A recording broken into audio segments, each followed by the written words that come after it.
It's a pretty thick pad of paper here. I hope you guys are ready for settle in. Good morning. Welcome to BBD 2025. As Matt mentioned, my name is Peter Walk. I'm the Managing Director of Efficiency Vermont. Today is one of my favorite days of the year. Guaranteed snowstorm. No, excited to have everybody here with us today. There are so many vendors and members of this important business community out here today. It is exciting to get everybody together and to learn about what's new and what's happening in the world as we think about how the state moves from where we are now to where we want to be in the future. Before we get started, we couldn't do this event without our sponsors, so please join me in thanking our platinum sponsors, FW Web Company, featuring Samsung, Epica, and VEIC. Our diamond sponsors, Bosch, the Burlington Electric Department, EcoER, SpacePack, and Foam Laminates of Vermont and Vermont Frames. Thanks to all of our BBD sponsors for their support. Thanks to everybody who traveled here today to be with us, and welcome. I hope you have a wonderful time and get all of the credits you need to be able to keep things moving. This year's theme is about looking to the future. It's about picturing Vermont in 2030 and how that vision compares to where we are in 2025. Could say we're good. Could just leave here, be done, everybody can go home, we'll just give you credits, we'll sign it off. But that's not the case. We've got work to do. We've got time spent building this industry, building the support for the Vermonters and Vermont businesses who want to make the changes to be more efficient, to use less greenhouse gases, and to use less energy and save money overall. We've got work to do to continue that progress, and that's what you're all here to do today. To meet Vermont's targets under the Global Warming Solutions Act by 2030, we'll have to do many things, such as achieving a zero energy ready building energy code for all new buildings, reduce emissions to 40% below 1990 levels, all while getting on a path towards getting to net zero by 2050 to help the globe avoid the worst effects of climate change. We're 5 years out from that goal. We still have a lot to do, and that work hasn't gotten any easier. Since I was with you last year, a lot has changed and a lot has stayed the same. The high prices from inflation and the pandemic have remained with us. Our EEN members told us that hiring pressures have eased somewhat last year, but we still got a long way to go to be able to train and retain the necessary climate workforce we need. There's a new administration in Washington. At best, they're relatively indifferent to our chosen field. At worst, they're disrupting a business that we're all in big and small ways. Or excuse me, in big ways and in small ways. Regardless of your politics, there's volatility in this environment, and the effect on pricing is a burden for everybody. In this moment, I feel it's important to say the reality of climate science remains at the foundation of our work on energy and building science. And despite federal scrutiny of diversity, equity, and inclusion work, the values Efficiency Vermont stands for remain unchanged. We affirm our commitment to a just energy transition for all and to the initiatives necessary to build an inclusive workforce. Despite these obstacles, I see a bright future. I'm here because I'm optimistic about what this state is capable of. On the path to 2030, the work of our contractors and architects, equipment suppliers, manufacturers, and technicians is only becoming more important. Politics and policies may change, but what does not change is how we deliver for our customers. Efficiency investments give us control in the face of uncertainty and bring stability and affordability to customer operations. So when so much else is ruled by volatility, Vermonters look to all of us for the expertise to make smart investments. Because of the results we have achieved year after year, and this year, 2024 was no different, my optimism remains strong.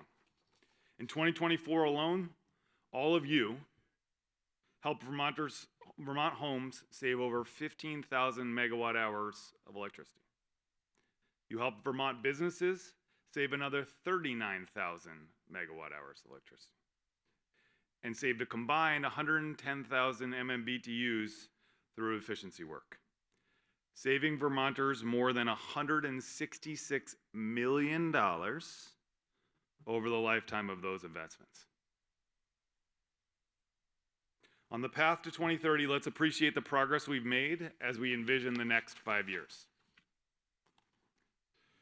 Realizing the vision means expanding our workforce and helping more customers achieve savings. Two priorities that have strong bipartisan support.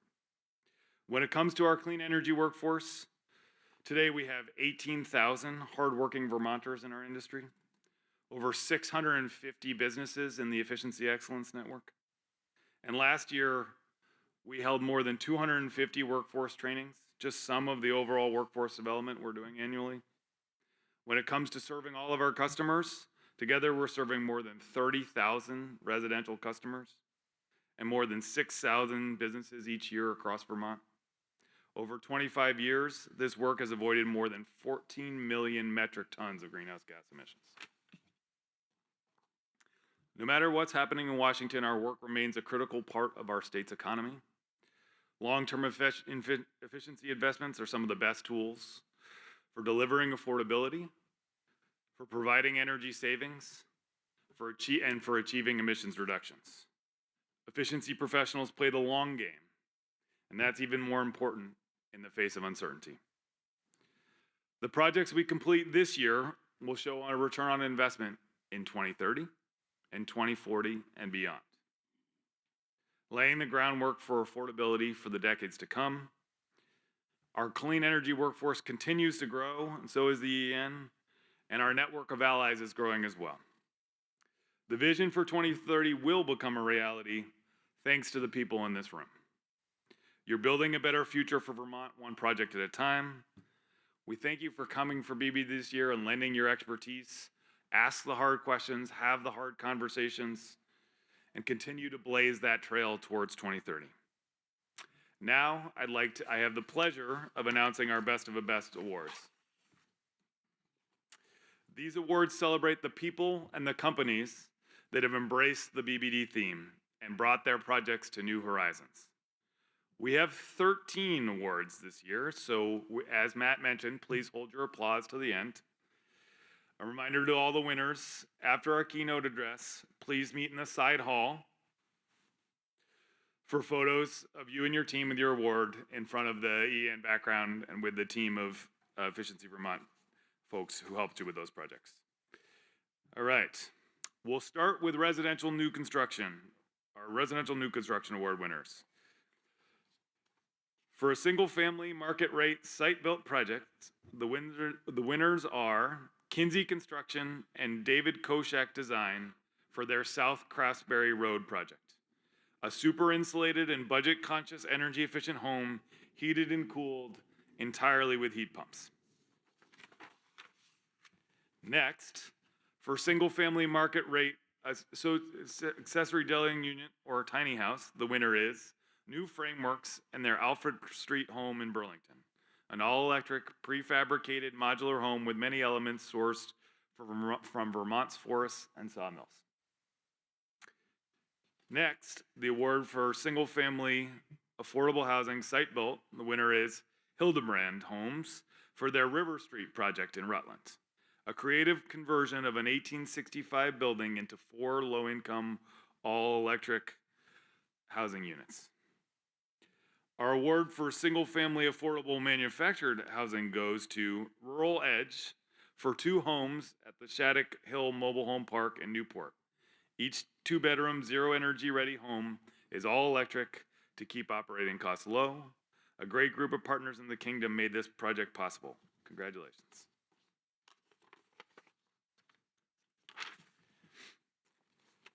Our next award is for multifamily new construction in the small projects category, and the winner is Village Ventures for 501 Main in Fairleigh, a mixed-use building with 8 units and a retail space, all with extensive air sealing, insulation, and heat pumps.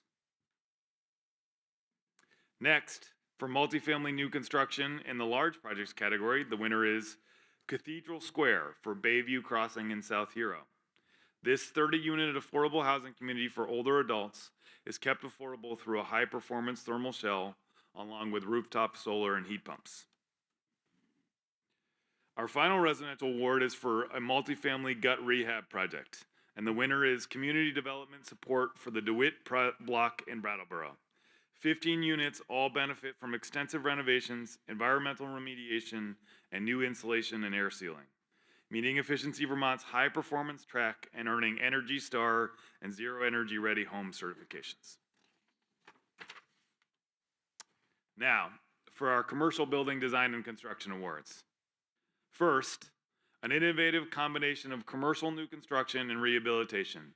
The winners are Truex Cullen's Architecture and Interior Design and ReArch Company for the extensive rehabilitation of the Winooski schools, an engaging and inclusive learning environment thanks to a deep energy retrofit, and rooftop solar powering a geothermal heating system. For large commercial new construction, the award goes to Weeman Lamphir Architects and ReArch Company for the OnLogic corporate headquarters in South Burlington, meeting the company's growing workforce needs with low-carbon materials, a tight building shell, rooftop solar, and a geothermal heat pump system.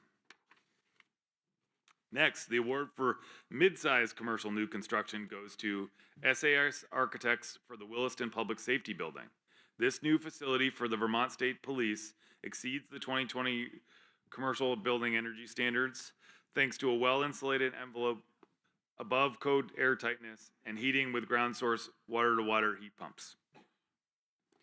The final commercial award is for compact new construction, and the winner is GB Architecture for the Memory Care Home at the Gary Residence in Montpelier. All electric designs in an airtight and well-insulated envelope help meet the owner's commitment to reducing energy use and fossil fuels. Our final 2 awards recognize the achievements of the Efficiency Excellence Network. Members who have gone above and beyond in their service to customers and who are pushing the envelope on efficiency. This year's Efficiency Excellence Network Leadership Award goes to Tim Ryan, owner of JW and DE Ryan Incorporated in Virgins, a 4th-generation family business meeting the plumbing and HVAC needs of Vermonters, while delivering innovative ground source heat pump projects. Congratulations to Tim and the team. And our last award this morning, this year's Efficiency Excellence Network Partner of the Year Award goes to Sisler Builders of Stowe for their 40 years of high-quality custom homes and remodels with truly exceptional results that meet or exceed state and national standards. Congratulations, Steve Sisler and his crew. Thank you to all 13 award winners for your incredible efforts. And now, you know you've been waiting patiently for it. Can we please give them a warm round of congratulations?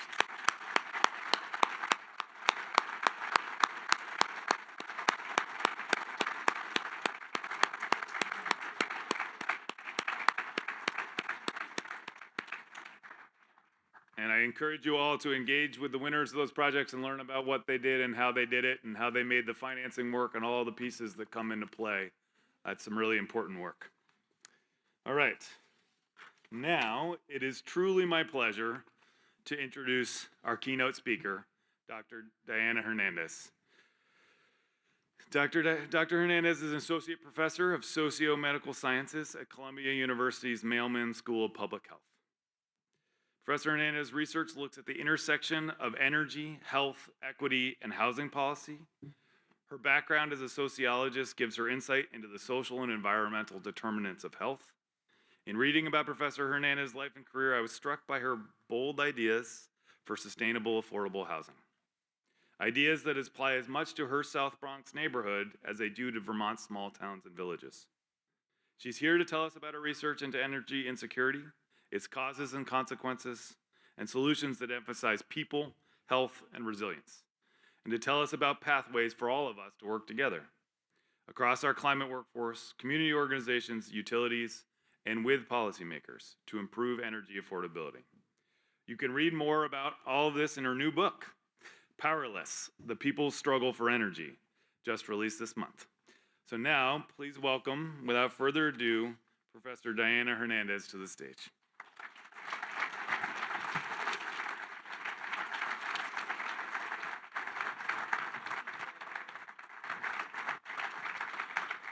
All right. Are we on? Good morning. Buenos dias. Hello.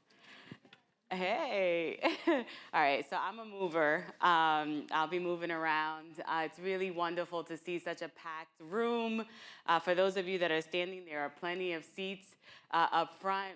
I want to start by paying homage to where I am here in New England. I actually credit New England with well, first of all, being the birthplace of energy assistance, right?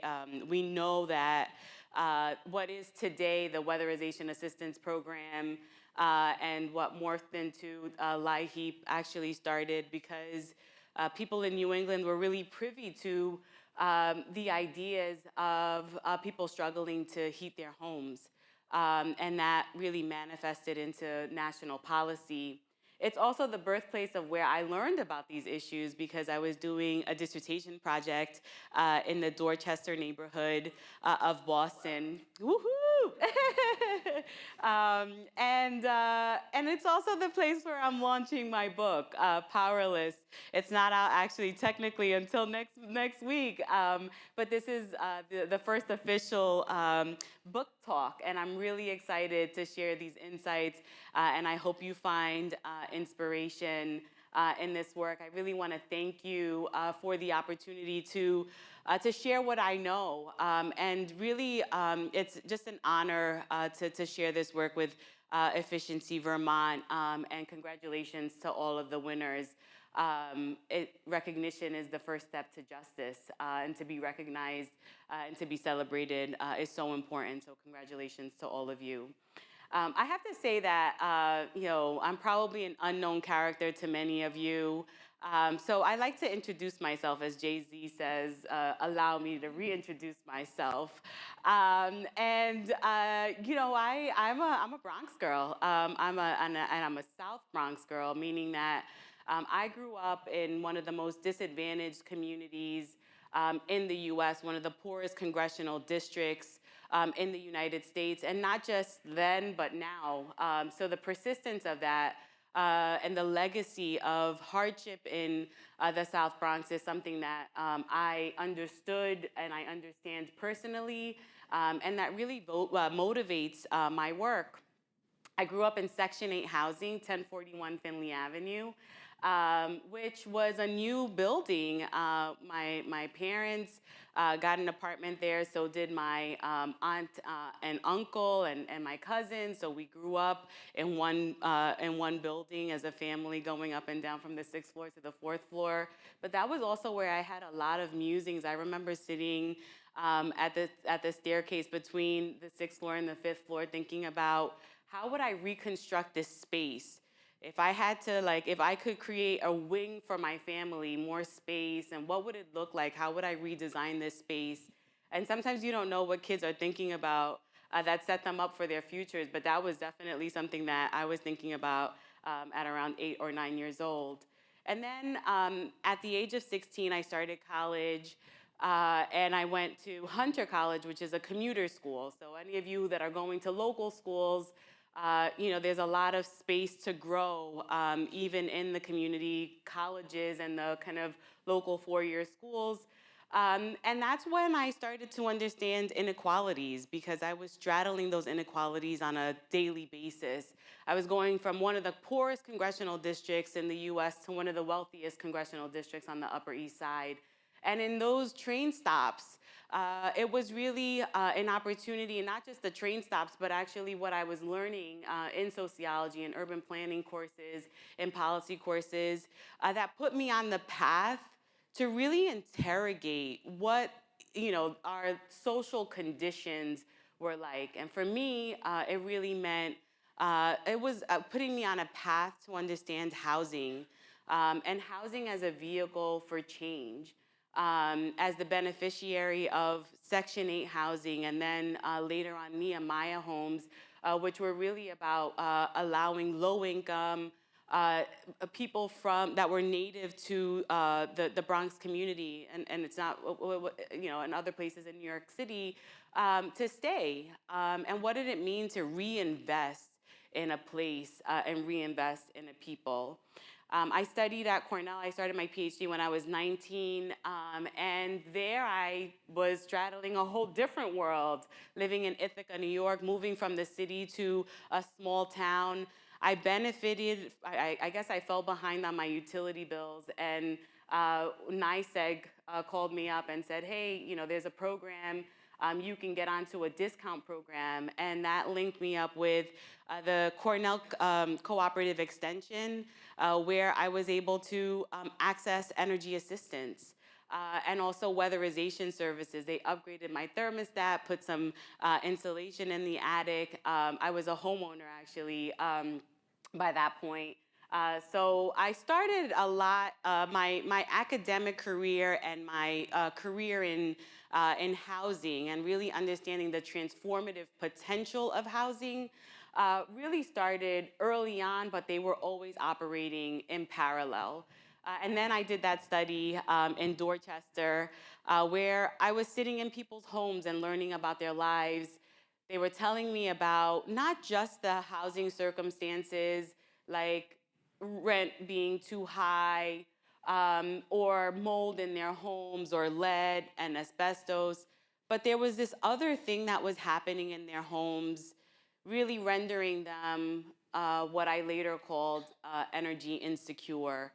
And I'll talk about that shortly, but essentially that study led me on a path to understanding these issues at the intersection of energy, equity, housing, and health, that they're all kind of intertwined.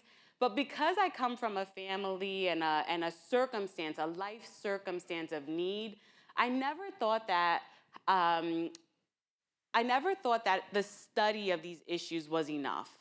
I was always invested in the solutions, always invested in trying to figure out what are the paths forward, how do we understand the impact of interventions on the lives of people that are presenting with need.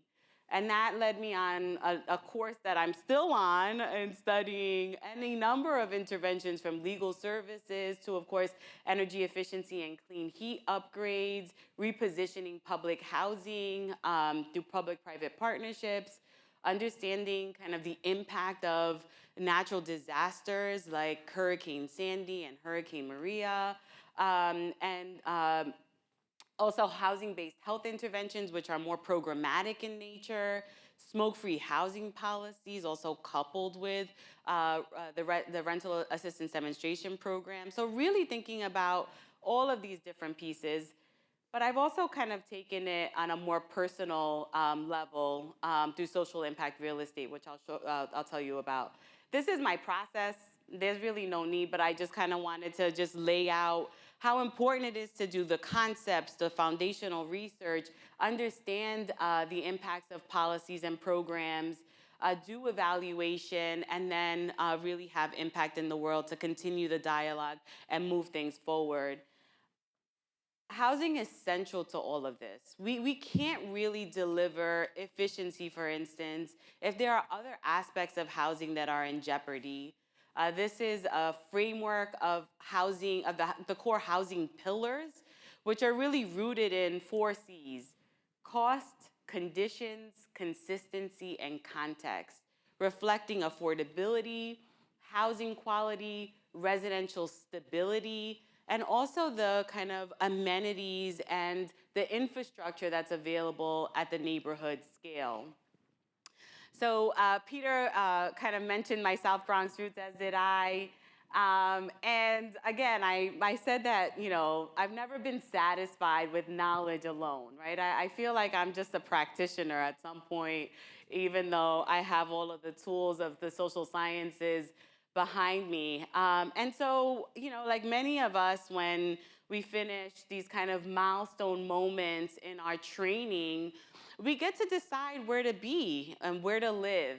And for me, my family had really strong roots in the South Bronx. My grandmother came in 1940 from Puerto Rico. And in many ways, our family was relegated to the South Bronx, right? We didn't have a lot of options because of discrimination and also just the limitations of income. But I made a conscious choice to move back. And not only did I make a conscious choice to move back, I made a deeper investment in actually rehabbing buildings.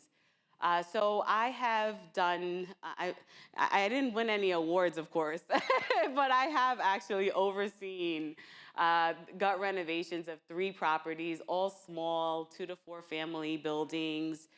Going from, you can see, this is oh no, I didn't mean to do that, sorry. Oh no, I'm giving it all away. Uh, so this is my mom and I, and this is the gut renovation. So this is the 4th floor, this is the 3rd floor, and this is what it became. And we put in solar and, went from this to this, and this notion of like, well, what does it mean to stay? And what does it mean to invest? What does it mean to improve? What does it mean to love our communities back to life? And fundamentally, the theme of this conference is vision versus reality. And when I was a kid, I had a vision for reimagining space. And as an adult and as an early career person, I put those visions into practice. And I've learned so much as a result. The reality is actually not as pretty as we would like. There's so many different challenges, but we wouldn't actually know about the reality if we're not getting into it and doing the work. And so this doing real estate and doing these gut renovation projects actually helped me to be a much better researcher. It helped me to be much more sensitive to all of the different split incentive issues and other things that we know are substantial in our lines of work. It's also introduced hardship. Well, hard things. And Peter said, we have to ask hard questions and have hard conversations. And the truth is that I've been dealing with hard things my whole life, right? Like hard work and hardware, right? This is like, how do you upgrade buildings if not through the hardware? And then I actually like construction. I was telling Lara yesterday that I would, before going to work, go to my construction sites and get all dusty, wearing heels, and then dust off and go to my office, right? So there's a part of me that has always been really about this kind of connection between practice and what it means to have a transformational vision and the ability to actually see projects through and then go to their end. But I'm also a very emotional and sensitive person. And so I've also really connected with other people's hardship. As a really kind of empathetic, I don't know, I just was that's my build, that I am kind of sensitive to other people's struggles. And I'm reminded all the time, not only do I have my own background to harken back to, but there are examples of hardships that happen pretty frequently. And in the Bronx, we make national headlines for really tragic moments. And this is an example of a tragedy that happened while I was actually writing this book, where 17 people died in a building that caught fire. And, the New York Times and other kind of media outlets talked about the self-closing doors and how they were malfunctioning. But when you really peeled it back, at the core of that was a family that was using a space heater incessantly for days on end until it caught fire. And that actually was the root cause of that deadly fire. And my vantage point as someone who not only has invested in the Bronx, but has lived in the Bronx, and I always feel like I'm dispatching to the world from that place. I wrote an op-ed in the New York Daily News where I said, the misery and fatal impact of inadequate heat and poor housing conditions that Bronxites face must be recognized for what it is, a predictable harm and preventable wrong. Beyond greater fire safety messages, the takeaway from this latest calamity is that the Bronx residents deserve to experience energy security, thermal comfort, and dignity at home.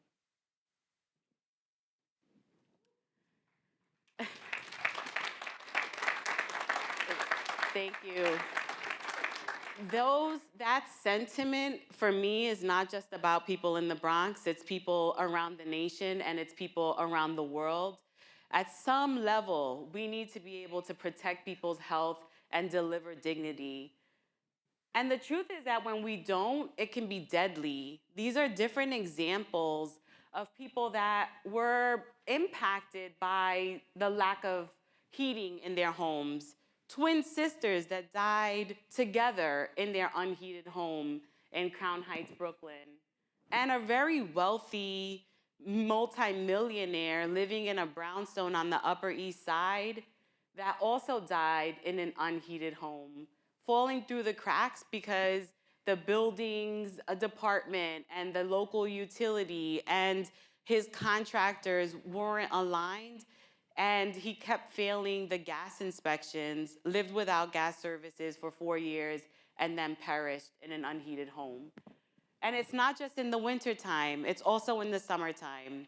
And in this case, Linda Daniels from New Jersey died as someone who was living and surviving on an electric medical device, an oxygen concentrator, and they shut off her services on a 91-degree day.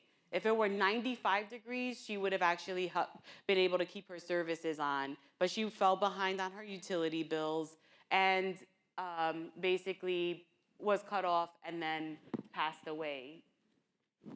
But it's not everybody that dies. In fact, I'm gonna share with you a short clip of another Bronx person telling us about sacrifice and struggle.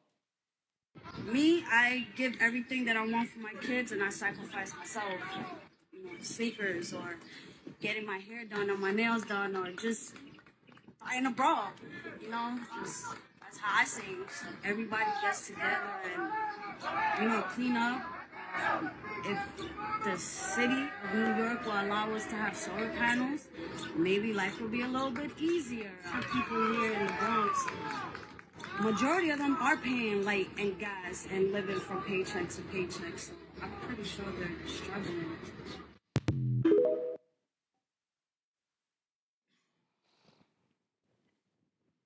Energy hits home. We know that people are using more of it. We know that the cost of energy is only increasing. And like my fellow Bronxite said, people are struggling. They're living paycheck to paycheck. And that was true then, and it's even more true now with the kind of volatility that we have. So this is where my research has come in really defining energy insecurity. What is it? It's multidimensional. There's an economic component, which is about people not being able to pay their utility bills, facing difficulty, coming up short, having debt, being at risk of a disconnection, for instance. There's also the physical component, which many of us are invested in, especially in this room. The idea that homes are deficient and inefficient and really not only driving up costs, but also creating conditions that are uncomfortable. And then there's coping. People are doing things to get by, and we know that they're doing things sometimes that are presenting with particular risks, like the incessant use of a space heater. So I told you that I learned what I know from Dorchester. That's what really populated this concept, right? But in medicine, there's such a thing as an incidental finding, right? You're looking for something, you find something else, And then the doctor says, hey, we actually have to follow up on this. Like, there's something going on. We don't really know, but we did find it. So, like, let's do that. So the initial study that I was doing in Massachusetts had to do with poor housing and poor health and how doctors could intervene along with lawyers to improve housing conditions. But that was just one situation where I was like, hey, there's something going on the energy side of the equation. Like, what is it? How do we understand this? And then I did a national study to follow up. And this is what Powerless is. It is the story of energy insecurity in America. It really shows the prevalence, the severity, and the personal human toll that is the problem that many of us are trying to solve. So it's getting clear on what that looks like. And we use two national surveys, one that is original and the other that is the Residential Energy Consumption Survey. And we try to assemble a bunch of different indicators. Like, how do we understand this? What are the ways in which we have to measure energy insecurity? What are the tools? Like, now, the Residential Energy Consumption Survey, I love it, but it's stated every time. We still don't have the newest one out. So we're always working from data that is a little old. So I'll still be reporting on 2020 data for this talk and in the book. But essentially, really, this is kind of, at the end of this, you'll see that a call for data is part of the solution set. So you see that we look at these sets of indicators, and I won't go through them one by one, but you'll see that there are based on percentages, and find that 10% of the US population experiences energy insecurity. And this is a more conservative number than you've probably heard using the same data because we condition it on affordability. So if you have an indication of an affordability challenge and then something else, so at least two of these indicators, then we classify you as energy insecure. For those that don't meet that criteria around an affordability challenge, we call these folks at risk because they're a lost paycheck away from potentially falling behind. They're a job, a layoff away from falling behind, or some other disruption, shock, trigger that might position them to fall behind on their bills. So 50% of the US population is somehow impacted and at risk of energy insecurity. Higher number overall, although our actual number on the impacted side is a little bit smaller than what other folks have reported. When we look at this actually by the numbers, like not just percentages, but how many millions of people in the US are actually impacted by this, you're seeing huge numbers. Millions of households in the US are experiencing some degree of energy insecurity. Because of the audience, I'm going to focus in on the physical energy insecurity indicators. Indicators like inadequate insulation, a drafty home, no air conditioning, no heat, broken AC, broken heat. And what we find there is that there actually, when we look between the 2015 and the 2020 recs, there are very little changes in the physical indicators of energy insecurity. In fact, actually, in some cases, it's getting worse, like with insulation and with drafts. The people that are lacking in AC or not using their heat, the situation isn't getting better in some ways, it's getting worse. And when we look at the distribution of energy insecurity by a number of social factors like income, race, education, we find that the most disadvantaged groups, of course, are disproportionately impacted by energy insecurity. That might not be surprising, but I will say that if you look at this, even people that are high income, those that are earning $150,000 or more, are not immune to energy insecurity, right? 20% of those groups are experiencing physical dimensions of energy insecurity. Households with children, people living in those 2 to 4 family buildings, those relying on different sources of energy, gas and solar. And why this is, we can kind of like debate that. But this is what it shows at the national scale. And then people living in older homes, renters, people living in the West and the Northeast, urban dwellers are all disproportionately impacted. Taken together, these are the groups that really constitute our target populations for the interventions that you all are actually doing on a regular basis. But let's talk about that behavioral piece, right? I said, people are doing things. They're turning on the space heaters, turning on the ovens, not using their air conditioning units, balancing and juggling between bills. So what we find in this particular graph is the idea that if you have no physical or economic challenges, then you're probably not coping. The vast majority of households that do not have those barriers, they're not doing anything different. They're not necessarily coping in various ways.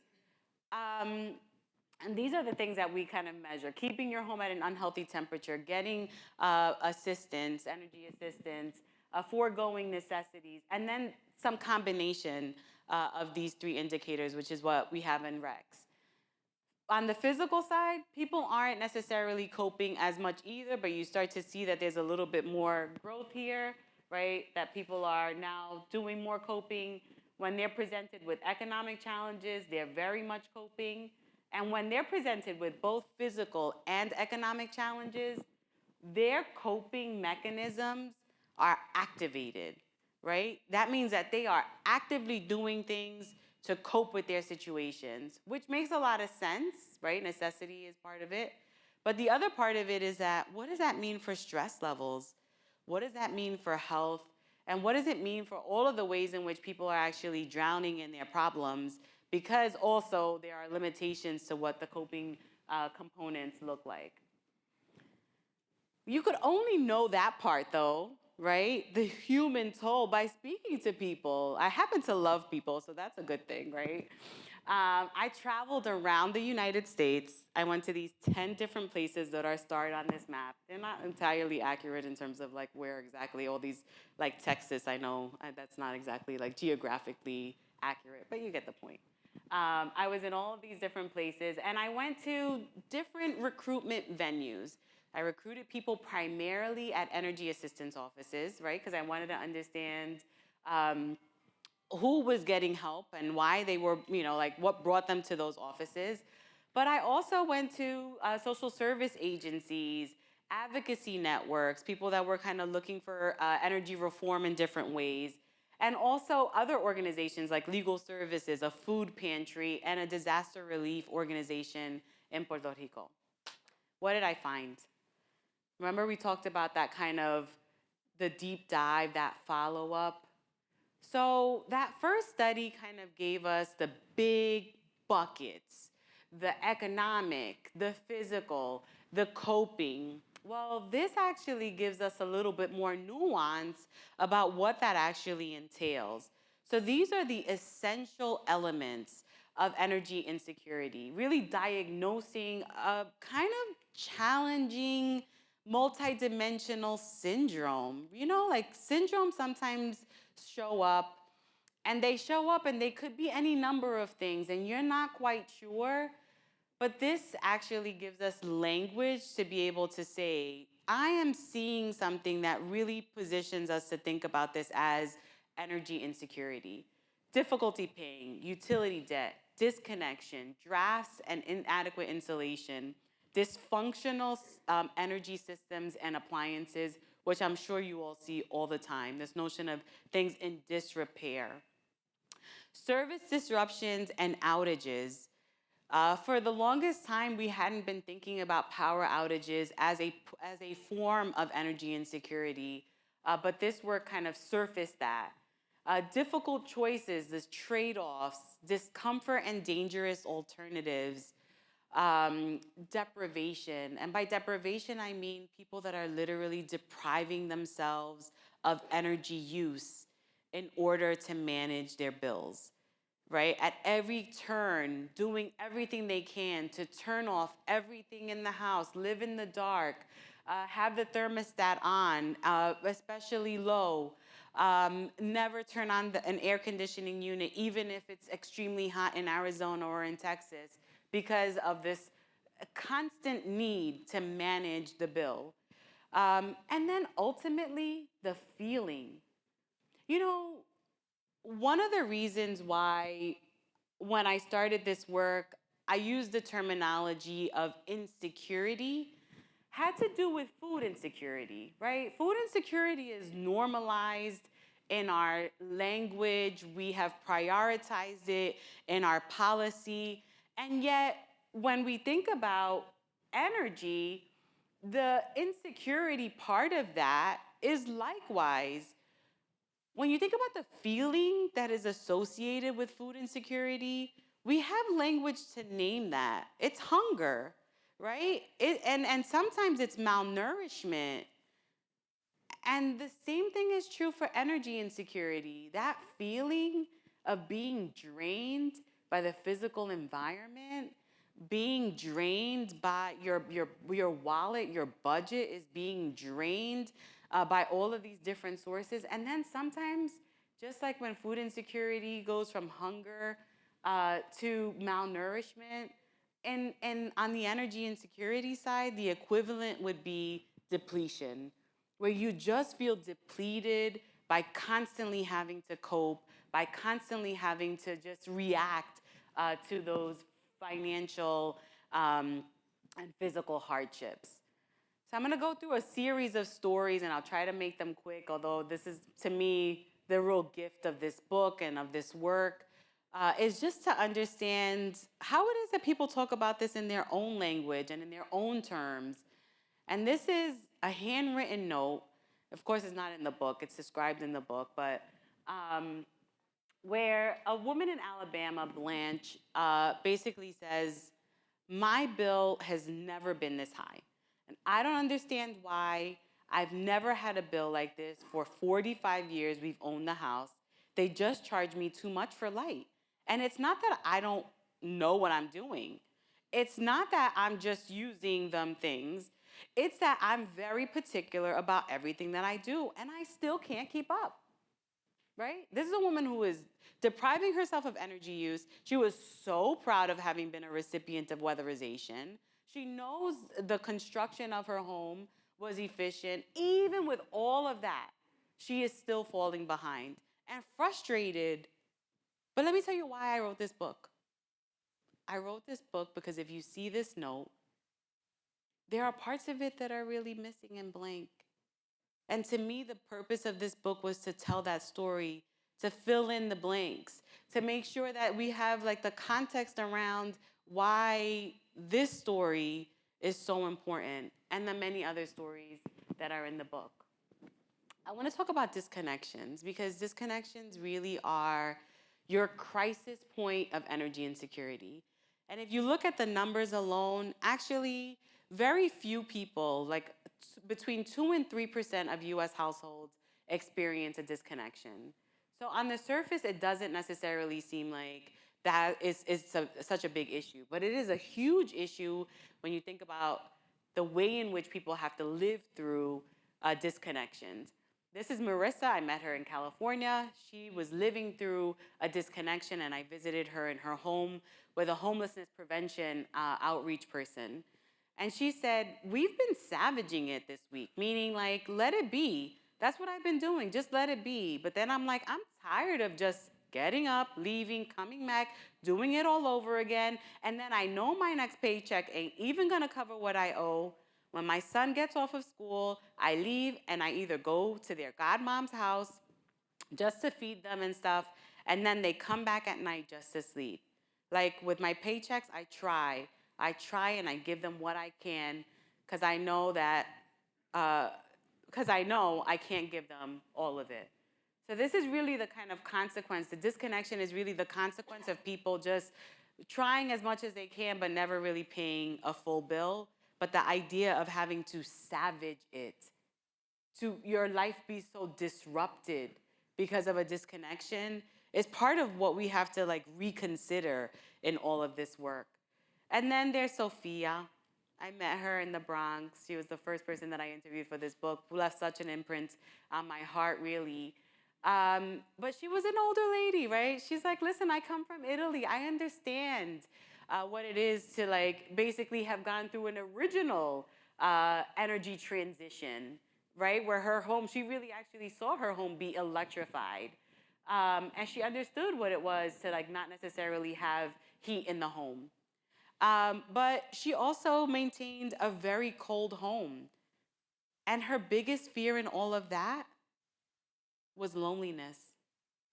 The idea that her family wouldn't come by because they would be so uncomfortable and so cold. And as she recounted a story about her granddaughter essentially freezing, her fingers shivering as she visited with her grandmother, and what a broken heart she had for this inability to produce warmth, right? Grandmother's love, that's synonymous with warmth, that thing she wasn't able to furnish in the home. And then there are the difficult choices. There's a woman that I met in Memphis, and basically she talks about how she's trying to get her, she was facing a disconnection. She had a huge arrearage. She went to the energy assistance office as early as she could. But then she also talked about how on an ongoing basis, she was constantly making the hard choices. And in this case, she said, one of my sons had holes in his shoes. I know he needed shoes. I had to look at my money and be like, okay, I got this for the light bill. I know if I don't pay the light bill, then we ain't gonna have no lights. I have done it before. I have let my child go without where he had holes, and I had to patch it up. We had to do what we had to do until I had to get some more money because I had to pay the light bill. It's sad that my kids have had to live with no heat, no cooling, or in the dark during that shutoff. And we're all housing people. So this is a story about a woman in Detroit who, this was her family home. This was about her family's legacy. It was about what it meant to come up from the South, to find opportunity in Detroit. And it was this house that really represented a comeuppance. How do you come up in the world? Your house is that signal to the world that you have arrived, that your dreams have been made. When Edith was called back to the home, her dad was essentially, his health was in decline. He was a do-it-yourselfer. He was constantly doing all kinds of things in the house to keep it up. But as he aged and as his health kind of deteriorated, so too did the home and the maintenance of that home. And she started to experience not only the decline and the eventual, her dad perished in the home, but she was also basically in charge of a dying home. And at some point, she was living without heat, without running water, and on the brink of an electricity disconnection that was their saving grace, the way that she was actually able to like warm up oatmeal in the morning. And then she came across this story in the news, and she said, you know what? I thought I was the only one going through that, but there's somebody else having the same ordeal as me, with the house being so drafty, depending on the temperature, it gets extremely cold in there. On a cold day, she explained her routine. She said, when I wake up, I'll put me a pot of water on my kerosene heater to warm me up so I can go clean myself. And then she says, I gotta go into the deep freeze, referring to the bathroom. So I take the water, I run in the bathroom, and I close the door, I pour my water in the bucket, and then I clean myself up. And I pour me some hot water in a cup so that I can brush my teeth. Then I come back in my room, and I get a little warm from the kerosene heater. We wouldn't know it, but actually in America, This is how people are living. And they're living this way in part because there's a really broken energy safety net. For some people, it's a lifeline. For other people, it's an impossibility. Um, I've gotten the cue, so I'm gonna go fast on these. But I just wanna bring us to a moment. You know, yesterday was April 1st.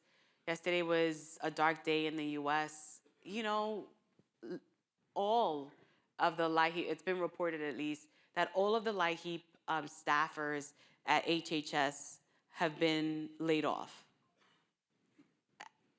LIHEAP is the lifeline. Without LIHEAP, actually, in many states on April 1st, people are exposed to all of the elements because they are now without the cover of the shutoff moratoriums that are temperature and seasonally based in winter. And the LIHEAP season is often over by now. But of course, on April 1st, in this moment, in this time, we also see this. And there are many shortcomings of LIHEAP. And I'm just going to kind of, in the interest of time, get through them and say some of the shortcomings are that you have stagnant funding and it's politically sensitive. I used to say this, but like clearly this is what's going on right now. We have huge enrollment gaps. The kind of eligibility to enrollment, not just for LIHEAP, but also for weatherization, are huge. We have a heating prioritization and a lack of cooling. It's set up for crisis response, right? This is acute care. This is not primary preventive care. And you also have many geographic disparities, so that where you have some of the highest levels of energy insecurity, you also have some of the lowest levels of LIHEAP uptake. The solutions and reducing administrative burdens, doing crisis prevention, doing cooling assistance, and really kind of getting the data on LIHEAP, but also recognizing climate change. I just want to say that these are images from Puerto Rico following Hurricane Maria. And in that moment, we had it was the longest power outage in US history. And we may all feel really good about where we are. Maybe we're able to pay our utility bills. Maybe we have a home that is free of drafts and is well insulated and is electrified and all of that. But climate change is actually a shapeshifter, and it actually makes us all vulnerable to energy insecurity. There was a person that I met in Puerto Rico.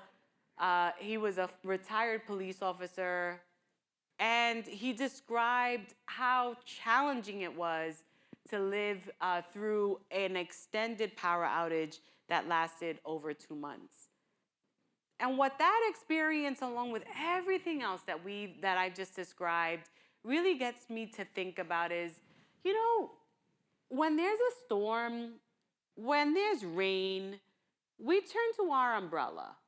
But how useless would it be if your umbrella is like going away in the wind?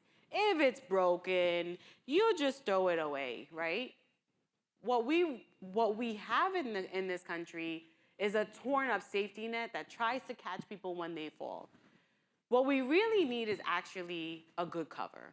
We need to really be thinking about, how do you present possibilities and opportunities for people based not just on like their moments, their worst moments, how you cover them so they can walk to where they have to be in life because they have the coverage of a good umbrella, as an analogy. I'm gonna leave this to you to read in the book. This is an action framework, but it's a nice acronym.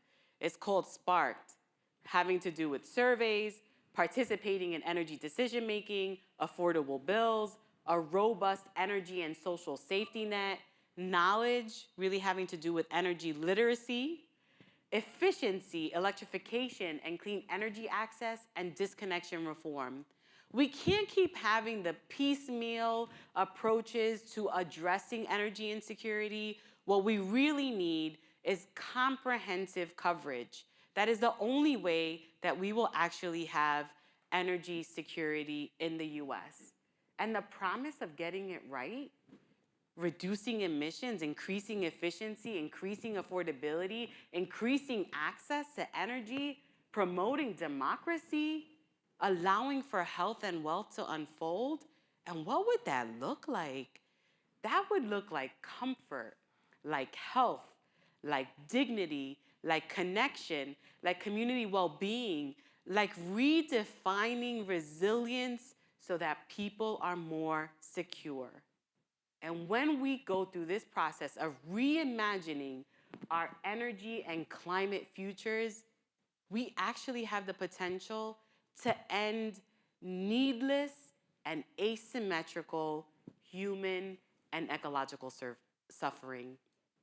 And so with that, I'd like to end and invite you all to read this book, to be in conversation, to think about these issues, and to do so with the notion and the hope that we actually can make a difference in the world.